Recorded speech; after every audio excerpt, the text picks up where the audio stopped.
I stood by the kitchen table, holding the letter that changed everything. Dear John, I can no longer keep this hidden. My heart pounded as I read the words, struggling to comprehend their meaning. Just yesterday, everything seemed normal, and now my world was turned upside down. It all began innocently enough. Laura decided to take English language courses to improve her skills for work.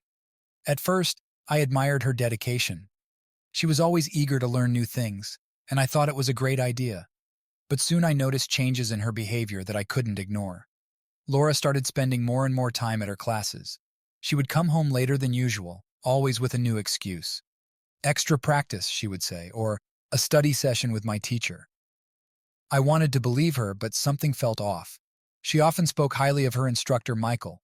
According to her, he was young, charismatic, and incredibly knowledgeable. Michael really knows how to make the lessons interesting, she'd say, her eyes lighting up in a way I hadn't seen in a while.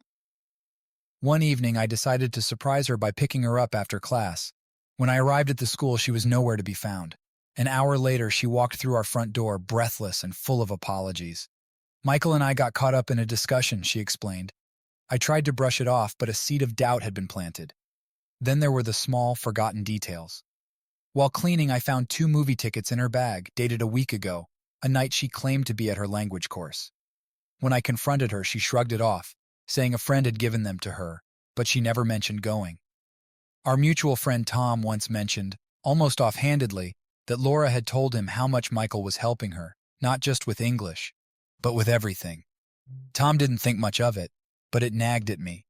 Laura's phone started buzzing more frequently, text messages and calls that she would answer in another room, her voice hushed. I couldn't shake the feeling that something was wrong. Determined to find out more about Michael, I did some digging. I found out he was not just an instructor, but a single man who loved parties and social gatherings. One night, Laura said she was meeting friends. Later, I discovered she had attended a party at Michael's place. Confronting her about it, she nervously laughed it off, insisting they were just friends. But then there was the letter from Michael. It was clear and damning. He confessed their months-long affair and expressed his desire to be with her openly. I felt my world collapse as I finished reading. I showed Laura the letter, and she couldn't deny it any longer. Tears in her eyes, she admitted everything. She said she was confused and lost, and that Michael had made her feel alive again, in ways she hadn't felt in years. We talked for hours, trying to understand how we got here. We agreed to try and rebuild, to start anew. But deep down, I knew that the trust we once had was shattered, and nothing would ever be the same.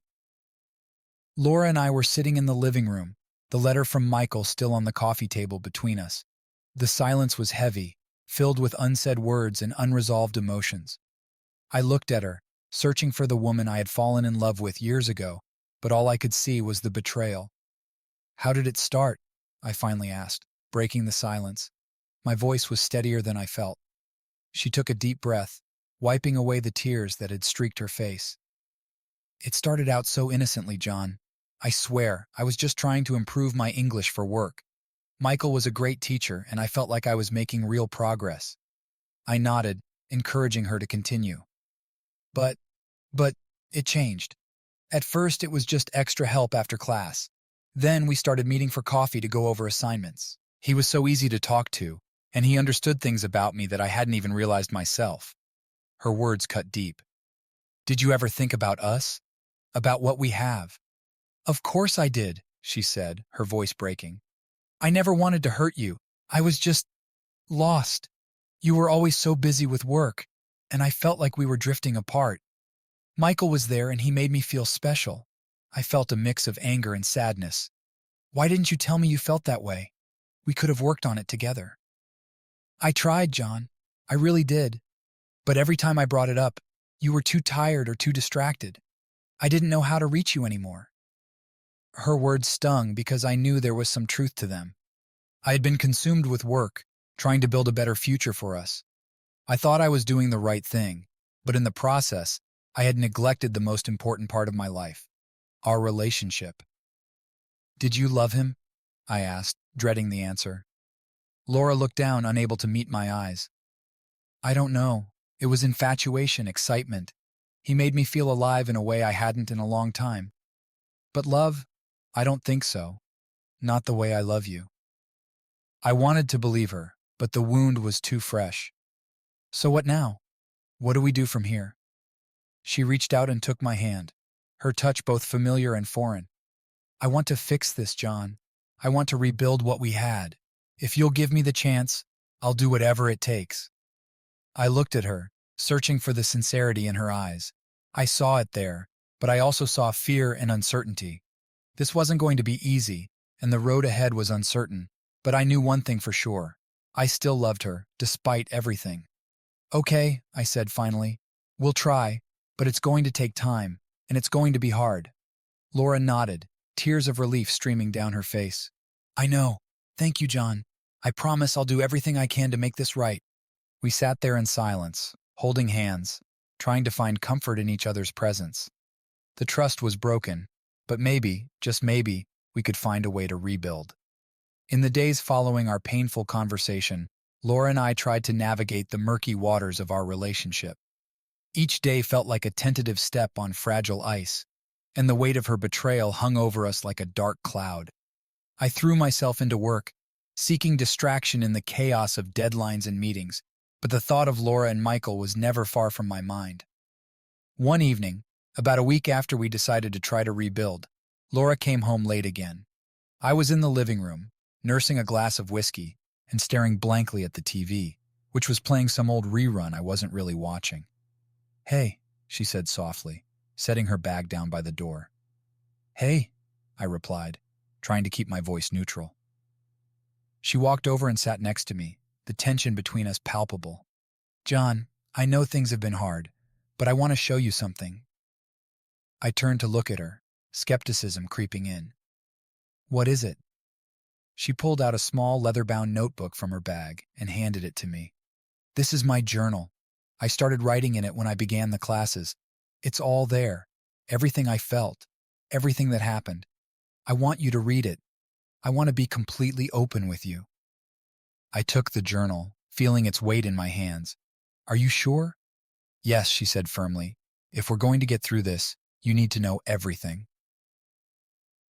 That night, after Laura had gone to bed, I sat down with the journal. The entry started innocently enough, detailing her progress in the language course, her struggles with certain grammar rules, and her satisfaction with her improvements. But as I read on, the tone shifted. She wrote about her growing frustration with our relationship, about how distant I had become, and how Michael seemed to fill a void she hadn't even realized was there. One entry stood out. It was dated a few weeks after she started the course. Michael and I had coffee today after class. He's so easy to talk to. I can tell him things I can't even tell John. I don't know what to do. I feel so guilty, but also so alive. The entries became more intense as the weeks went by. She described their clandestine meetings, her conflicting emotions, and the guilt that gnawed at her. By the end of the journal, it was clear that she was deeply confused and struggling with her feelings. I closed the journal and sat in silence, processing everything I had read. Laura had been brutally honest, and while it hurt, it also gave me a new perspective on her actions. She wasn't a heartless cheater. She was someone who had lost her way and made terrible mistakes. The next morning, I found her in the kitchen, making coffee. I set the journal down on the counter and looked at her. Thank you for letting me read this. It helped me understand a lot. She looked relieved but still wary. Does it change anything? It changes how I see what happened, I said slowly. It doesn't erase the pain, but it helps me see that it wasn't just about me or Michael. It was about us and what we both let slip away. Laura nodded, tears welling up in her eyes. I want to make it right, John. I want to find a way back to us. Me too, I said, taking her hand. But it's going to be a long road. We need to rebuild our trust and learn to communicate again. We can't go back to how things were. We have to move forward. We spent the next few weeks working on our relationship. We went to couples counseling, started having regular, open conversations about our feelings, and made a conscious effort to spend quality time together. It was hard, and there were days when the wounds felt too fresh, but we both knew it was worth the effort. As the weeks turned into months, I started to see glimmers of hope.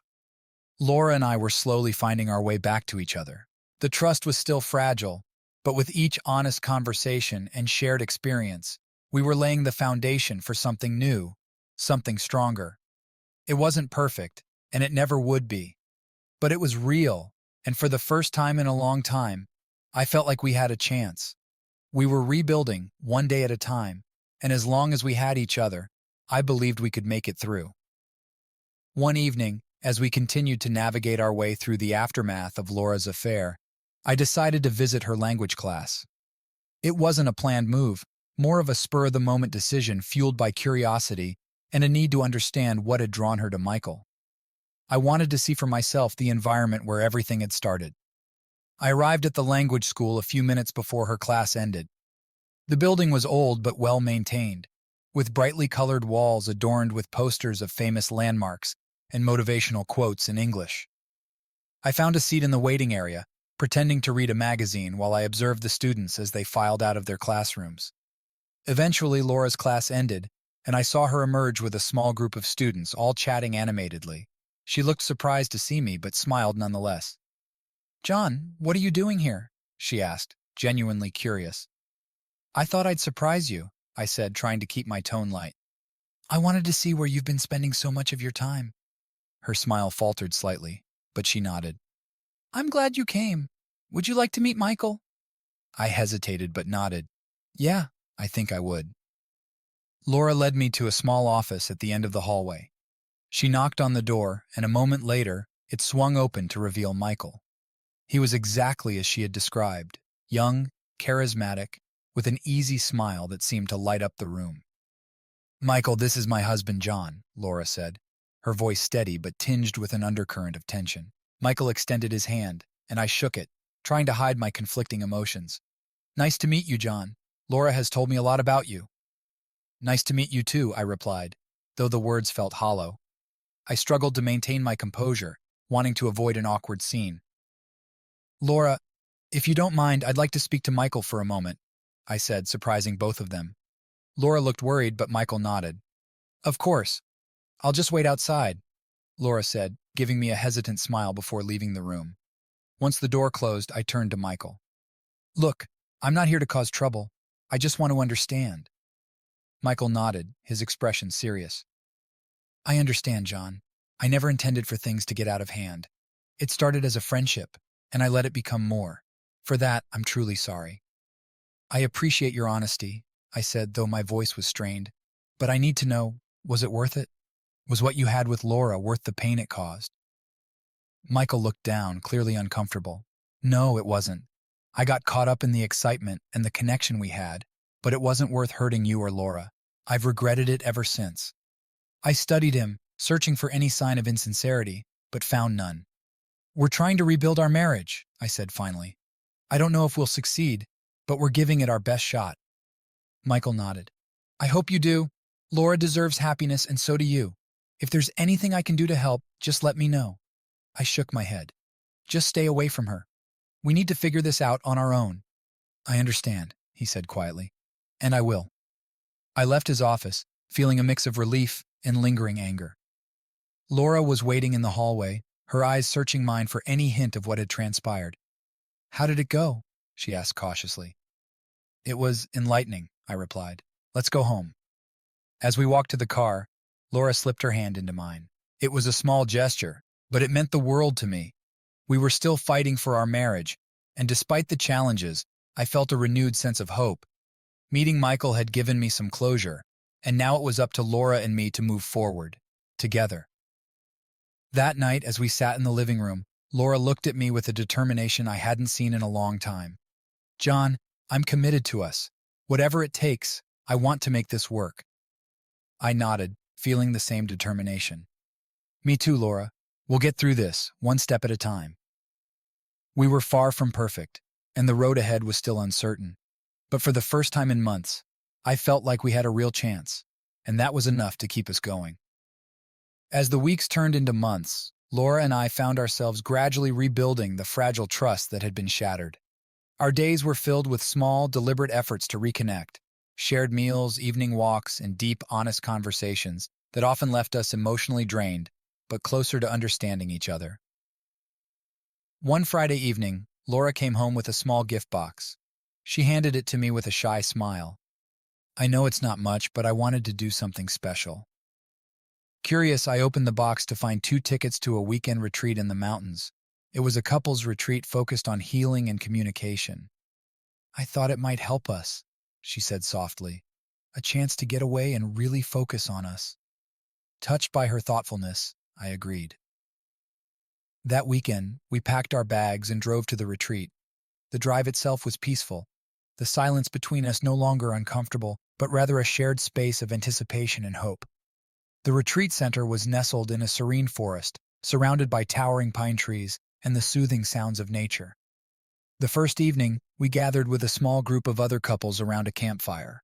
The retreat leader, a gentle and wise woman named Margaret, welcomed us and explained the purpose of the weekend: to reconnect, to heal, and to find new ways of communicating. We spent the next 2 days participating in various activities designed to foster trust and understanding. One exercise in particular left a profound impact on both of us. It was called the Truth Circle, where each couple took turns sitting in the center of a circle, facing each other and sharing their deepest fears and hopes without interruption. When it was our turn, I looked into Laura's eyes, seeing both the woman I fell in love with and the one who had hurt me deeply. "Laura," I began, my voice trembling slightly, "my biggest fear is that I'll never be able to fully trust you again. But my hope is that we can build something even stronger from the ashes of what was broken." Tears welled up in her eyes as she took my hands in hers. "John, my biggest fear is that I've lost your love forever. But my hope is that we can rediscover each other and create a new foundation built on honesty and love." The group listened silently, offering support through their presence. It was a cathartic experience, and by the end of it, I felt a weight lift off my shoulders. Laura and I embraced, feeling a renewed sense of connection. The retreat also included practical workshops on communication techniques, conflict resolution, and expressing appreciation. One activity had us write letters to each other, detailing the qualities we admired and the reasons we fell in love.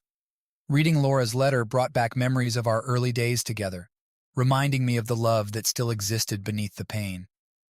On the final day of the retreat, we participated in a trust-building exercise. Blindfolded, we had to guide each other through an obstacle course using only our voices. It was challenging, requiring complete reliance on each other's instructions. By the end of it, we were laughing and high-fiving, feeling a sense of accomplishment and unity. As we drove back home, I reflected on the weekend. It hadn't magically fixed everything, but it had given us tools and a renewed commitment to work on our relationship. Laura reached over and squeezed my hand. "Thank you for doing this with me," she said, her voice filled with gratitude. "Thank you for suggesting it," I replied. "I feel like we're finally moving in the right direction." Back home, we continued to apply what we had learned at the retreat. We made it a point to have regular check-ins, where we could speak openly about our feelings and any concerns. Slowly but surely, the distance between us began to shrink. One evening, as we sat on the porch watching the sunset, Laura leaned her head on my shoulder. "Do you think we'll ever be fully healed?" she asked quietly. I wrapped my arm around her, pulling her close. "I think healing is a journey, not a destination. We'll keep working at it, together." She smiled, and for the first time in a long time, I felt a genuine sense of peace. We had a long way to go, but we were no longer just surviving. We were rebuilding, brick by brick, with a renewed sense of hope and love. And that, I realized, was more than enough. Several months had passed since our retreat, and Laura and I had settled into a new rhythm. The scars from the past were still there, but they had begun to fade, replaced by a growing sense of stability and trust. We continued our evening walks, our shared meals, and our deep conversations, which had become a cornerstone of our renewed relationship. One afternoon, I received a text from Laura that surprised me. "Meet me at our spot in the park after work. I have a surprise for you." Curiosity piqued, I finished my tasks at the office and headed to the park. Our spot was a secluded bench under a large oak tree, where we had spent many afternoons early in our relationship. As I approached, I saw Laura sitting there with a small picnic spread out on a blanket. She looked up and smiled as I walked over. "Hey you," she said softly. "I thought it was time for us to have a special evening."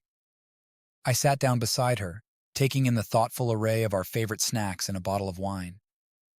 "This is amazing, Laura. What's the occasion?" She took a deep breath, her eyes reflecting a mixture of excitement and nervousness. "I've been doing a lot of thinking, and there's something I want to share with you." I felt a twinge of anxiety, but I nodded, encouraging her to continue. "I've decided to stop taking the language classes," she said, her voice steady. "I've realized that while they were important for my personal growth, they also became a place where I lost sight of us. I want to refocus my energy on our relationship and on finding new ways for us to grow together." I was taken aback. "Are you sure? You loved those classes." "I did," she admitted, "but I love us more. And I think it's time we start a new chapter together. I want to take a cooking class with you, something we can both enjoy and learn from." Her words touched me deeply. "I think that's a wonderful idea. I'd love to learn something new with you." We spent the rest of the evening talking and reminiscing about our favorite memories.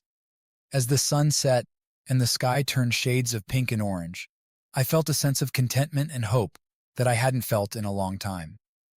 The following week, we signed up for the cooking class together. It was a fun, lighthearted experience that brought us closer.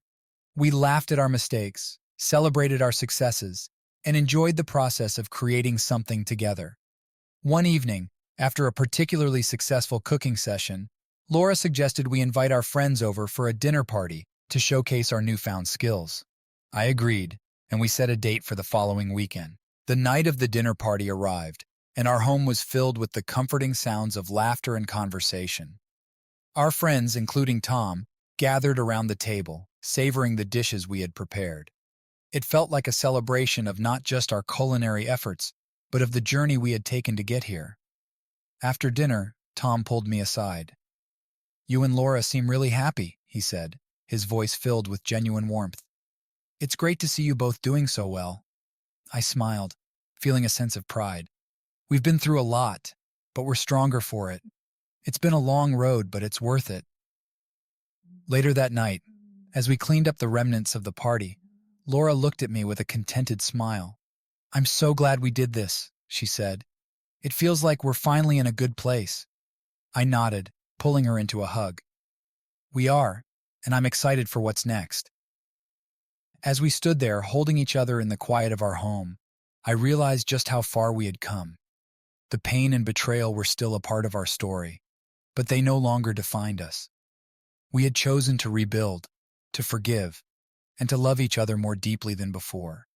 In that moment, I knew that whatever challenges lay ahead, we would face them together, with a resilience and a bond that had been forged in the fires of our past, but had emerged stronger and unbreakable. And for the first time in a long time, I felt truly hopeful about our future. A few months after our successful dinner party, life had found a new sense of normalcy. Laura and I were closer than ever, and the pain of the past was slowly being replaced by the strength of our renewed bond. Our cooking classes had become a regular part of our routine, something we both looked forward to each week. It felt like we were finally moving forward. One sunny Saturday morning, Laura suggested we take a day trip to the coast. It was a spontaneous idea, and I welcomed the opportunity to escape the city and enjoy some fresh air. We packed a picnic basket with our favorite snacks and set off on the 2-hour drive to the beach. As we drove, we chatted about everything and nothing, the easy conversation a testament to how far we had come. The radio played softly in the background, and Laura's hand rested on mine as we navigated the winding roads. It was a perfect, peaceful drive, and by the time we reached the coast, I felt a deep sense of contentment. The beach was relatively quiet, with only a few families and couples scattered along the shore. We found a secluded spot near some rocks and set up our picnic. The sound of the waves crashing against the shore was soothing, and the salty breeze was invigorating. After we ate, Laura suggested we take a walk along the shoreline. We kicked off our shoes and strolled hand in hand, letting the cool water lap at our feet. It was a beautiful day, the sun shining brightly overhead, and the sky a clear, uninterrupted blue. As we walked, Laura suddenly stopped and turned to face me, her expression serious. "John, there's something I've been wanting to talk to you about." My heart skipped a beat, but I nodded, urging her to continue. "I've been thinking a lot about our future," she began, her voice steady but filled with emotion. about what we want and where we're going. And I realized there's something I want to share with you. She took a deep breath and continued. I want us to start a family. Her words took me by surprise, and for a moment I was speechless. We had talked about having children before, but those conversations had always felt distant, part of a future that seemed uncertain. Now, standing on the beach with the woman I loved, it suddenly felt very real. Are you sure? I asked, searching her eyes for any hint of doubt. She nodded, her eyes filled with determination. Yes, John. I want us to take this next step together. I know it's a big decision, but I feel ready. And I believe we can do this. I pulled her into a tight embrace, feeling a mixture of excitement and nervousness. I want that too, Laura, more than anything. We stood there for a long time, holding each other and letting the enormity of the moment sink in. The idea of starting a family was both thrilling and daunting, but I knew that if we faced it together, we could handle anything.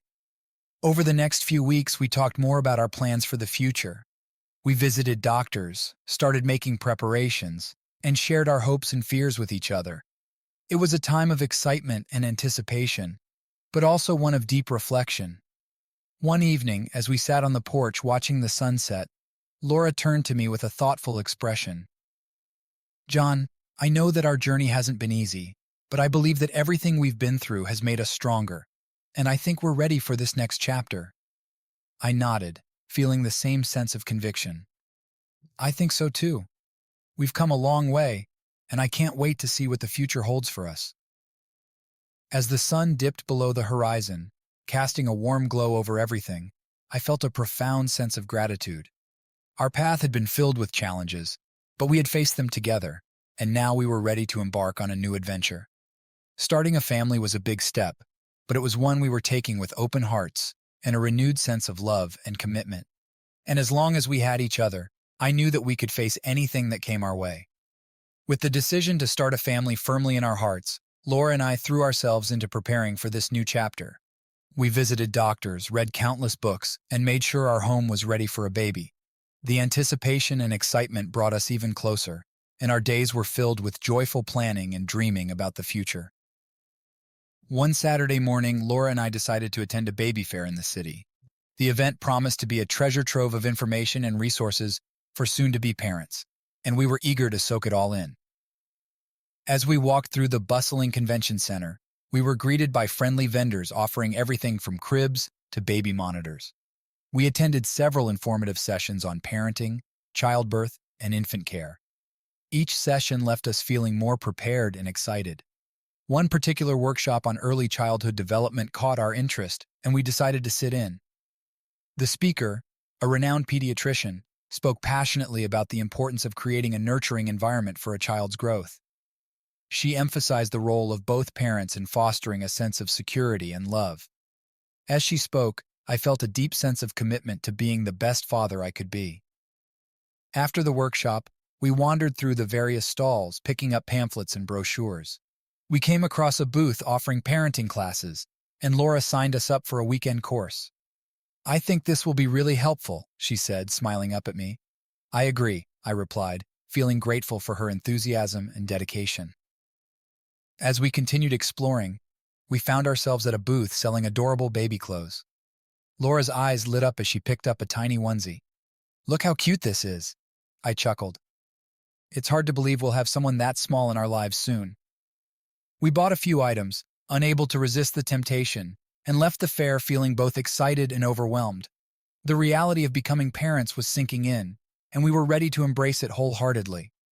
In the weeks that followed, Laura and I attended the parenting course we had signed up for. The classes were intense but incredibly valuable. We learned about everything from diaper changing to soothing techniques, and each session brought us closer together as we navigated the world of parenting. One evening, after a particularly challenging class on sleep training, Laura and I sat in the living room, exhausted but content. I never realized how much there was to learn, she said, leaning her head on my shoulder. Me neither, I admitted, but I'm glad we're doing this together. I feel more prepared with each class. As our confidence grew, so did our excitement. We began transforming the spare bedroom into a nursery, painting the walls a soft pastel color, and assembling the crib we had bought. It was a labor of love, and each step felt like a significant milestone on our journey to parenthood. One afternoon, while we were arranging the nursery, Laura paused and looked around the room. "It's really happening, isn't it?" she said, her voice filled with wonder. "Yes, it is," I replied, wrapping my arms around her. "We're going to be parents." The days turned into weeks, and soon we found ourselves at Laura's first ultrasound appointment. The doctor applied the cool gel to her belly and began the scan. As the image of our baby appeared on the screen, I felt an overwhelming rush of emotion. There it was, tiny but unmistakably real. "That's our baby," Laura whispered, tears welling up in her eyes. I squeezed her hand, unable to speak.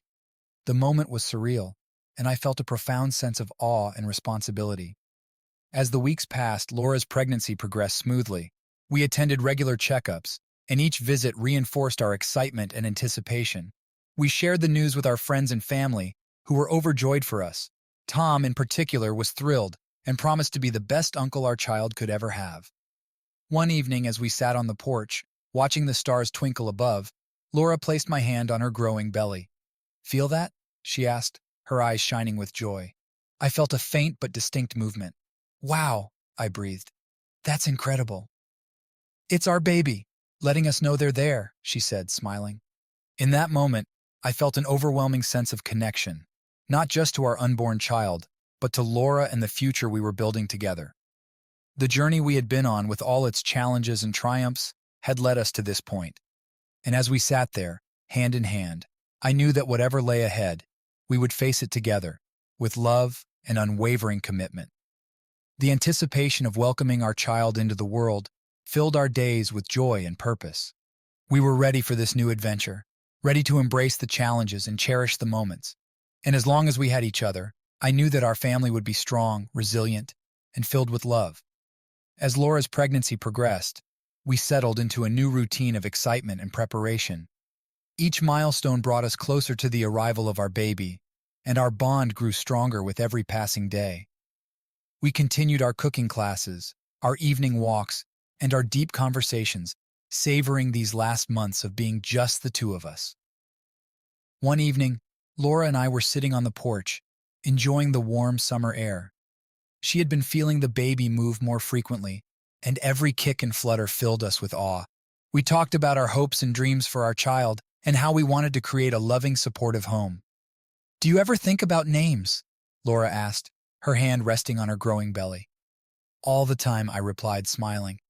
"I have a few ideas, but I want us to decide together." She nodded, her eyes sparkling. "Me too. I think it's important that we both love the name."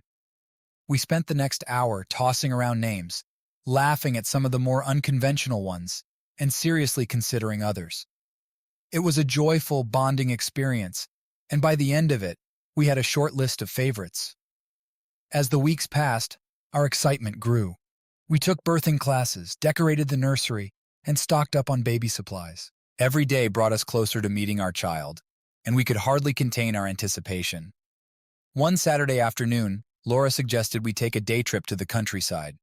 "It might be our last chance to have a little adventure before the baby arrives," she said, her eyes full of excitement. I agreed, and we packed a picnic and set off for a scenic drive. The countryside was beautiful, with rolling hills, lush green fields, and quaint little towns.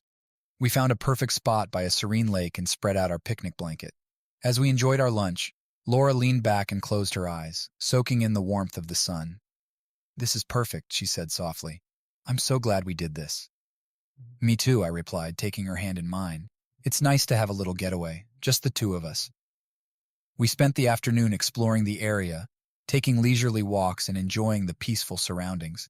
It was a day filled with simple pleasures and deep connection, and it reminded us of the importance of savoring these moments together. As the sun began to set, we packed up our picnic and headed back home. The drive was quiet and peaceful, and I felt a profound sense of contentment. We were ready for this next chapter, and I knew that whatever challenges lay ahead, we would face them together. A few weeks later, we had our final ultrasound appointment. The doctor confirmed that everything was progressing well, and we were filled with relief and excitement. The baby's due date was fast approaching, and it felt like the countdown had truly begun. One evening, as we sat on the porch watching the stars, Laura turned to me with a serious expression. John, there's something I've been thinking about. What is it? I asked, concerned. I know we've talked a lot about the future and our hopes for the baby, she began, her voice steady. But I want to make sure we're also focusing on us. Our relationship is the foundation of our family, and I don't want to lose sight of that. I nodded, understanding her concern. You're right.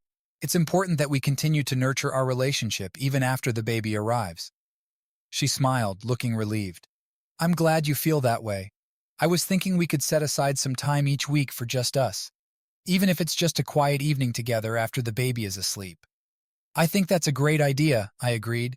We need to make sure we're taking care of each other too. As we sat there making plans for the future, I felt a deep sense of gratitude for Laura and the life we were building together. Our journey had been filled with ups and downs, but it had also brought us closer in ways I never could have imagined. The weeks flew by, and before we knew it, we were in the final days of waiting for our baby's arrival. The nursery was ready, our bags were packed, and we were filled with anticipation and excitement. Every day felt like a step closer to meeting our child, and we were ready to embrace this new chapter with open hearts and unwavering commitment. As we stood on the threshold of this new adventure, I knew that whatever challenges lay ahead, we would face them together, with love, resilience, and a deep sense of connection. And that was more than enough. As the days passed, our anticipation for the arrival of our baby reached a crescendo. Laura's due date was approaching rapidly, and every moment felt both exhilarating and nerve-wracking. We had prepared as much as we could. The nursery was set up with care, our hospital bags were packed, and we had a plan in place for when the moment finally arrived. One evening, as we sat down for dinner, Laura placed her hand on her belly with a thoughtful expression. I can't believe how close we are, she said softly, her eyes shining with excitement and a touch of nervousness. I know, I replied, reaching across the table to squeeze her hand. It feels like just yesterday we were talking about starting a family. She smiled, her fingers tracing circles on her belly. It's been quite a journey, hasn't it? But I wouldn't change a thing. We spent the evening reminiscing about the ups and downs of our journey to parenthood. From the challenges we had faced to the moments of joy and anticipation, each memory was a testament to our love and resilience. As Laura's due date approached, we found ourselves checking and rechecking our hospital bags, making sure we hadn't forgotten anything essential. The days seemed to stretch on endlessly, each one filled with a mix of excitement and nervous energy. Finally, one early morning, Laura woke me with a gentle touch on my shoulder. John, I think it's time, she said quietly, her voice tinged with anticipation. My heart leaped into my throat as I sprang into action, helping Laura gather our things and get ready to head to the hospital. We had practiced this moment countless times in our minds, but nothing could prepare us for the rush of emotions as we drove to the hospital, hands tightly clasped together. Upon arrival, we were ushered into a delivery room where the nurses and doctors greeted us warmly. Laura was calm and determined, her focus unwavering as the medical team prepared for the birth. I stood by her side, offering words of encouragement and holding her hand through each contraction. Hours passed in a blur of anticipation and intensity. The room buzzed with a sense of urgency and excitement as we waited for our baby to arrive. Laura's strength and determination filled me with awe, and I marveled at her resilience throughout the labor. And then finally, after what felt like an eternity, and yet no time at all, our baby entered the world, a tiny, perfect miracle, wrapped in a blanket. The room seemed to hold its breath as the baby let out their first cry, a sound that echoed with the promise of new beginnings and boundless love. Tears streamed down my face as the nurse gently placed our baby in Laura's arms. It's a boy, she whispered, her voice filled with awe and wonder. Laura looked down at our son with tears of joy in her eyes. Hello, little one, she murmured, her voice trembling with emotion. We've been waiting for you. I leaned in to kiss her forehead, overwhelmed with gratitude and love. Our journey to parenthood had been filled with challenges and uncertainties, but in that moment, none of it mattered. We were a family now, bound together by love, hope, and the promise of a future filled with endless possibilities. As we gazed at our son, marveling at his tiny fingers and perfect features, I knew that our lives had been forever changed, for the better. And as we held each other and our newborn son, I whispered a silent promise to Laura and our baby that I would always be there, every step of the way, with love, support, and unwavering devotion. Our journey had led us to this moment, and I couldn't wait to see what adventures lay ahead for our growing family. Months flew by in a whirlwind of sleepless nights, diaper changes, and endless moments of wonder as we adjusted to life with our newborn son, Ethan. Parenthood brought with it a mix of joy, exhaustion, and a profound sense of fulfillment that we hadn't experienced before. Laura and I took turns soothing Ethan during late-night feedings, marveling at his tiny fingers and the way he would grasp onto ours. Despite the challenges of adjusting to a new routine, Laura and I made a conscious effort to prioritize our relationship amidst the demands of caring for a newborn. We cherished quiet moments together, whether it was stealing a few minutes for a cup of coffee in the morning while Ethan napped or enjoying a peaceful evening walk around our neighborhood after putting him to bed. One particularly challenging night, when Ethan had been fussing for hours and sleep seemed like a distant dream, Laura and I found ourselves sitting on the couch in the dim glow of the nursery nightlight. Exhausted but determined, we took turns rocking Ethan and whispering soothing words to him. In those moments of shared exhaustion and vulnerability, our bond deepened even further. As Ethan grew, so did our love for him and our sense of wonder at witnessing his milestones, his first smile, his first babble, and eventually, his first tentative steps. Each new achievement filled us with pride and reminded us of the precious gift of parenthood. One afternoon, as Ethan played happily on his playmate, Laura turned to me with a thoughtful expression. "John, do you ever think about expanding our family soon?" she asked softly. I looked at her, surprised by the question but touched by the idea. "I haven't really thought about it," I admitted, "but I can't imagine our lives without Ethan now." Laura nodded, her gaze lingering on our son. "I know, he's brought so much joy into our lives, but I can't help but wonder what it would be like to give him a sibling someday." The idea of expanding our family filled me with a mix of excitement and apprehension. We had found our rhythm with Ethan, but the thought of going through the newborn stage again was daunting. Yet I knew that whatever decision we made, we would face it together, just as we had faced everything else. As Ethan grew older, we found ourselves having more conversations about our future as a family. We talked about our hopes and dreams for Ethan, the values we wanted to instill in him, and the kind of life we wanted to create for our growing family. These conversations deepened our bond and strengthened our commitment to each other and to our son. One evening as we sat down for dinner, Laura looked at me with a determined expression. "John, I think I'm ready," she said quietly. I looked at her, my heart skipping a beat. "Ready for what?" She took a deep breath. "I think I'm ready to start trying for another baby." Her words took me by surprise, and for a moment I was speechless. We had talked about expanding our family before, but now that the moment was here, I felt a rush of emotions: excitement, nervousness, and a profound sense of gratitude for the life we had built together. After a moment, I reached across the table and took Laura's hand in mine. "Are you sure?" I asked softly. She nodded, her eyes shining with determination. "Yes, I think our family is ready for this next step." I smiled, feeling a surge of love and excitement. "Then let's do it. Let's see what adventures await us next." We spent the evening talking about our hopes and dreams for another child, imagining what our family would look like with a new addition. It was a conversation filled with laughter, anticipation, and a deep sense of connection. In the weeks that followed, we embarked on a new journey together, filled with hope and excitement for the future. We navigated the ups and downs of trying to conceive, supporting each other through the highs and lows. And as we awaited the news that would change our lives once again, I knew that no matter what lay ahead, we would face it together, with love, resilience, and unwavering devotion. Laura and I had a heartfelt discussion about expanding our family. After much contemplation and shared excitement, we decided to start trying for another baby. This decision filled us with a mix of joy, anticipation, and a touch of nervousness as we embarked on this new chapter of our lives. Laura and I joyfully discovered that she was pregnant again.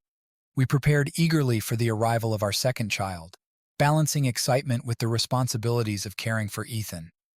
The anticipation and love in our home grew as we awaited the birth of our newest family member. Laura and I welcomed our second child, a daughter named Lily, into our family. Adjusting to life with a newborn and a toddler brought new challenges and joys. We navigated sleepless nights, sibling dynamics, and the joy of watching Ethan become a loving older brother. As our family grew, Laura and I focused on finding balance in our lives. We juggled the demands of parenthood, work, and maintaining our relationship. Through it all, we cherished moments of togetherness and celebrated the milestones of our children, knowing that our journey as a family was just beginning.